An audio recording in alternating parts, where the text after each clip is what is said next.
এখানে ভিডিওর সামান্য অংশ, নিচের ভিডিওর সামান্য অংশ নিয়ে ভিডিও করলাম যাতে ন্যূনতম ধারণা পাওয়া যায় যে প্রচণ্ড প্রতিকূল পরিস্থিতির সামনে পড়লে কি অবস্থা হয়। আমি তো বুঝতে পারছি, কোনো দোষ না করে, কোনো ভুল না করে, শুধু একজন খুব ইম্পর্ট্যান্ট ক্যাশ ক্রেডিট কাস্টমারকে সন্তুষ্ট করতে অথবা অন্য কোনো স্বার্থসিদ্ধির উদ্দেশ্যে এখানে ব্র্যাকেটে বলে দিয়েছি যে আমার উপর অত্যাচার করার প্রথম দিনের ভয়েস রেকর্ড অনেকবার এখানে পোস্ট করা আছে। অন্য কোনো স্বার্থসিদ্ধির উদ্দেশ্যে কিন্তু আমার সাদা চোখে যেটা মনে হয়েছে যে একটা চোরকে বাঁচাতে স্টেট ব্যাংক অফ ইন্ডিয়ার মালদা ব্রাঞ্চের তখনকার chief manager Ujjwal Kumar, cash credit loan manager Bishal Kumar, Partha চক্রবর্তীও নিরপরাধ নয়। কিন্তু ওটা মানে নাম এই যখন লিখেছি তখন তাদের আপনি টাপনি করেও বলতে আমার ঘৃণা হচ্ছিল এবং পারতপক্ষে একবার ছাড়া নাম নিতাম না। প্রথম দিকে তো নামও নিইনি, ডেজিগনেশন বলতাম শুধু। ওটার ভূমিকা উল্লেখ করার প্রয়োজন এখানে নাই। পার্থ চক্রবর্তীর কথা বলেছি। ওই দুটো শাস্তি হতেই হবে, চিফ ম্যানেজার এবং ক্যাশের লোন ম্যানেজারও। ওগুলোকেও আমার অবস্থায় পড়ে বুঝতে হবে ওরা কি পাশবিক অত্যাচার করে আমার সঙ্গে কতটা অপরাধমূলক আচরণ করেছে যে আমাকে আর্থিক দিক থেকে সেরা সময়টাতেই চাকরি ছেড়ে দিতে বাধ্য করিয়েছে। আমার স্বেচ্ছা অবসর নেওয়াটা তো নেহাত আমার কৌশল ছিল, যাতে কোনোভাবেই আমাকে ডিসিপ্লিনারি প্রসিডিংসের শিকলে বেঁধে দিতে না পারে। জানি না স্টেট ব্যাংক অফ ইন্ডিয়া কেন এখনও এই জঘন্য অপরাধকে প্রশ্রয় দিচ্ছে, তাদের নিজেদেরও অপরাধের অংশীদার করছে। যদিও আমি কখনোই এই মালদা ব্রাঞ্চের বাইরে কাউকেই এই অভিযোগে জড়াতে চাই না, কারণ আমি তখন চাইতাম না, এখন চাই। কেউ উত্তর দেবে না, ব্যাংক দায়িত্ব কিভাবে এড়িয়ে চলতে পারে? যত উঁচু পদে যাব তত দায়িত্বহীন হবে মানুষগুলো। উল্টো তো, উচ্চতম পদে থেকে যে কর্তৃপক্ষ গুরুত্বই দেয় না অভিযোগকে, তার কাছে তো আমার সেই ঊর্ধ্বতম না কোনতম পদে আমার কাছে যায় আসে না তো। আমার কাছে সে তো একই সমান, যে কোনো কারোর যে কোনো পদের সমতুল, যে এটাকে সমর্থন করে অপরাধকে, ব্যাংকের সেই স্টাফ অপরাধীগুলোকে সমর্থন করে। আমার এইসব বিষয়ে কোনো দুর্বলতা নেই যে কে কি পদে আছে তাকে বহু অনুনয় বিনয় করে চলতে হবে, হাত কচলে কচলে কথা বলতে হবে, বিশেষভাবে দেখাতে হবে যে আমি তার প্রচণ্ড অনুগত ভেবে দেখানোর কি আছে?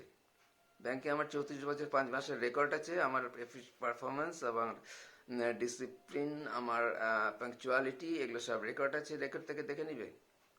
ব্যাংকে আমাকে কাজের জন্য কোনোদিন কথা শুনতে হয়নি।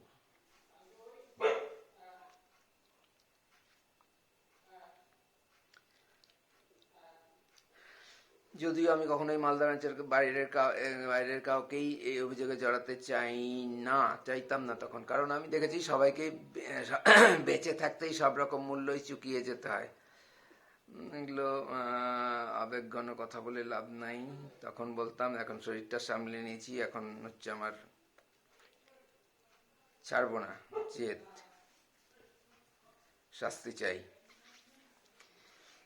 ও যেটা ভুলে গেছিলাম বলতে, টেকনিক্যালি আমি ভিআর নিয়েছি, কিন্তু এটা পরিষ্কার ভেবেই আমাকে স্টেট ব্যাংক থেকে লাথ মেরে ভাগানো হয়েছে। যেটাতে বড়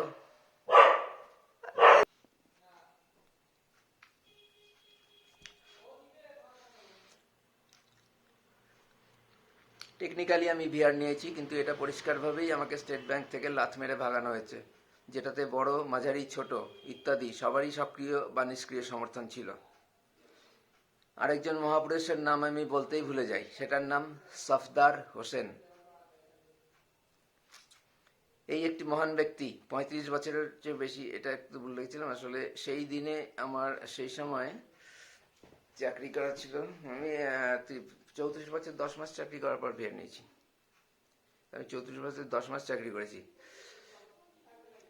তার চেয়েও বেশি সেই দিনের হিসাবে, যেদিন আমাকে এটা বলেছিল।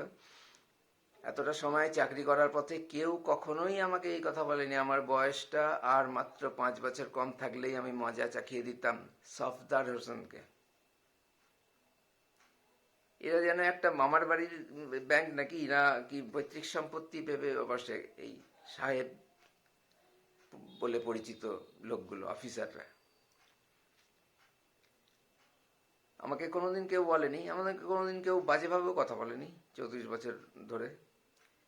34 বছর বলবো না, 2017 সালের আগে পর্যন্ত, মানে প্রায় 34 বছর, 33 বছর কেউ কোনোদিন বাজেভাবে কথা বলেনি, কেউ বকাঝকা করেনি কখনোই। আমার কাজের কখনো কেউ সমালোচনা করেনি বা দোষারোপ করেনি যে এই কাজ ভুল হয়েছে, এই কাজ হয়নি, এই কাজ কেন তাড়াতাড়ি দেরি হচ্ছে কেন, এরকম ধরনের কিছু আমাকে কখনোই শুনতে হয়নি। আরে ভাই, আমি কোনো কোটার না তো। তাও প্রথমে আমার রিক্রুটমেন্ট হয়েছিল একজনের, পরে আরো বাকি সব হয়েছে। আমার বয়সটা আর মাত্র 5 বছর কম থাকলে আমি মজা চাখিয়ে দিতাম। সেটা হলো, চাকরি করার ইচ্ছা আছে না নেই? হু আর ইউ? তারপরে যা আছে সেটা ডট দিয়েছি। এটা তো সবাই জানে, হু আর ইউ।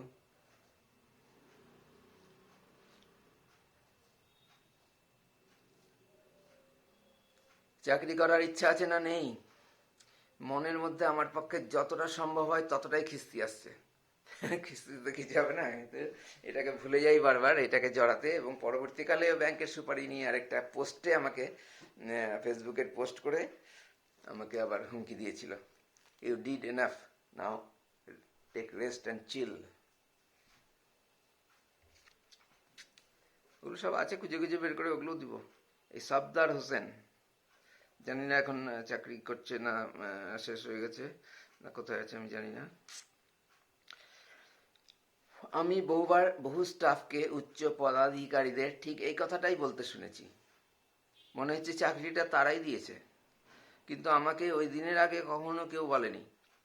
আমার উত্তরটা মনে আছে তো হোসেন বাবু? উত্তরটা দিয়ে দেবো, এখানে দিয়ে দিয়ে একবার, দেওয়ার বানাই নাই। উত্তরটা দিয়েছিলাম আমি সঙ্গে সঙ্গে, যে এতদিন কখনো এরকম কথা আমাকে ভাবতে হয়নি, আজকে আপনি এই প্রথম বললেন, জানি না এটা ভাবতে হবে কিনা।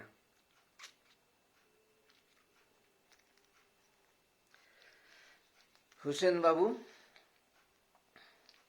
আর হ্যাঁ, সেই জ্ঞান দেওয়ার ভাষায় আমাকে হুমকি দেওয়ার কথা মনে আছে? সেই কোনো এক পেনশনার্স অ্যাসোসিয়েশনকে আমার কিছু লেখার নিচে ওই মন্তব্য করা হয়েছিল, সেটাও আমার কাছে আছে। এতদিনে নিশ্চয়ই সবাই উপলব্ধি করতে পেরেছে যে আমি যেই কথাগুলোর উল্লেখ করব সেগুলোর প্রত্যেকটার ভয়েস রেকর্ড আছে, অবশ্যই অনেকেরই কল রেকর্ড আছে, এবং কোনো না কোনো প্রমাণ আছেই।